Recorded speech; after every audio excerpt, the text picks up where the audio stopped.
গর্ভের সন্তান ডেলিভারির নির্ধারিত দিনে শুনানির ডাক পেলেন অন্তঃসত্ত্বা মহিলা। হ্যাঁ, নথিপত্র হাতে নিয়ে ভিড়ে ঠাসা বিডিও অফিসে হাজির বন্দনা মণ্ডল। চন্দ্রকোনার কুয়াপুরের বাসিন্দা বন্দনা, স্বামী শুভ্র প্রকাশ মণ্ডল, পেশায় কৃষক। শনিবার এসআইআর এর শুনানির জন্য ডাক পেয়েছিলেন বছর 27-এর তরুণী। স্বামীর সঙ্গে হাজির হয়েছিলেন পশ্চিম মেদিনীপুরের চন্দ্রকোনা 2 নম্বর ব্লক অফিসে।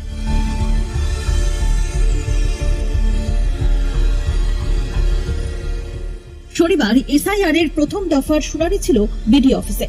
অফিসের সভাকক্ষের দ্বিতীয় তলে চলছিল শুনানি। ব্লক প্রশাসন সূত্রের খবর, প্রথম পর্বে শুনানির জন্য 70 জনকে ডাকা হয়েছিল। যে যার প্রয়োজনীয় ডকুমেন্টস নিয়ে সেখানে হাজির হন ভোটাররা। আর সেই তালিকাতেই ছিলেন 27 বছরের বন্দনা মণ্ডল।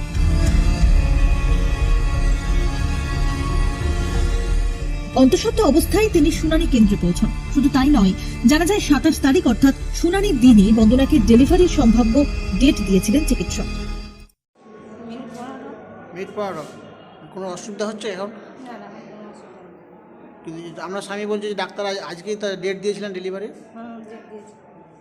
আজকে দিয়েছিলেন, আজকে আবার আমার কাছে হিয়ারিংয়ে রেখেছে।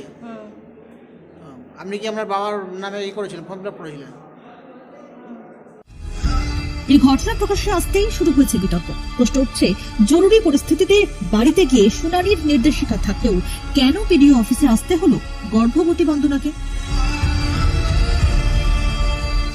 খোঁজ নিয়ে জানা যায়, বন্দনা শ্বশুর বাড়ি কুয়াপুরে হলেও তার বাপের বাড়ি চন্দ্রকোনার জয়ন্তীপুর। সেখানকার 149 নম্বর বুথের বিএলও শুভাশিস গোস্বামী বন্দনার বাপের বাড়িতে এনুমারেশন ফর্ম দিয়ে যান। এরপর 2002 সালে বাবার ভোটার তালিকার ভিত্তিতে ফর্ম ফিল আপ করেন বন্দনা। বিয়ের পর ঠিকানা পরিবর্তন সংক্রান্ত বিষয়ে ভোটার তালিকা সংশোধনের জন্য শুনানির নোটিশ আসে তার। আর সেই নোটিশ পেয়ে স্বামীকে সঙ্গে নিয়ে শুনানি কেন্দ্রে আসেন তরুণী।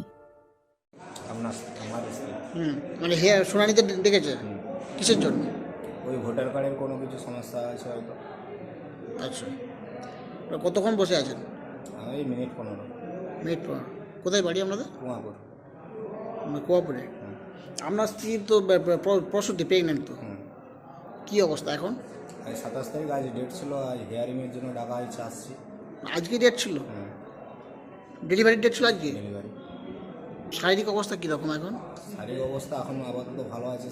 যে স্যারকে স্যারকে দেখানো হয়, সে বলেছিল 27 তারিখ যদি কোনো কিছু বুঝতে পারেন হসপিটালে ভর্তি করবেন, নাহলে আমার কাছে আবার আসতে হবে। মানে এই সময় যদি কোনো কিছু বুঝতে পারেন বা সমস্যা হয় তখন যদিও বন্দনার গর্ভাবস্থার বিষয়ে জানার পরই তৎপর হয় প্রশাসন। মিনিট 15-র মধ্যে শুনানি পর্ব মিটিয়ে দেওয়া হয় তার।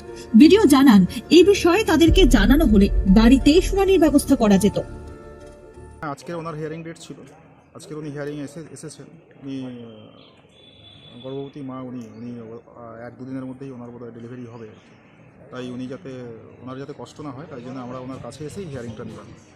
আর মূলত কিছুর জন্য আসছে ডাকা হয়, নোটিশ করা হয়েছিল এটা? হ্যাঁ, ওনাকে ম্যাপিংয়ে, সেল ম্যাপিংয়ে আমাকে পাওয়া যায়নি বা প্রয়োজনীয় ম্যাপিংয়ে পাওয়া যায়নি ওনার, তাই জন্য নো ম্যাপিং হয়েছে।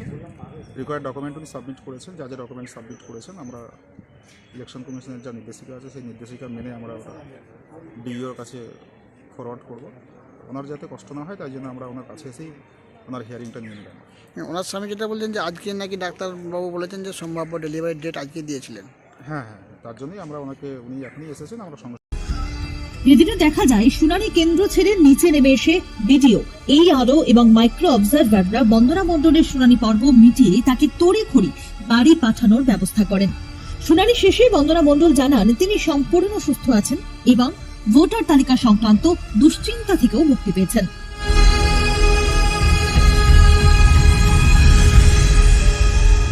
শুধুমাত্র গর্ভবতী বন্দনাই নয়, শুনানির দিন বিডিও অফিসে একরকম বাধ্য হয়ে আসতে হয়েছে অনেক বয়স্ক ভোটারকে। জানিয়ে প্রথম থেকেই সরব হয়েছে তৃণমূল। রাজ্যের শাসক শিবির প্রথম থেকেই নির্বাচন কমিশনের এই হঠকারিতার বিরোধিতা করে এসেছে। ভোটারদের হেনস্থার অভিযোগও তুলেছেন বারবার। আরো লেটেস্ট খবরের আপডেট পেতে ফলো করুন রাতদিন.in।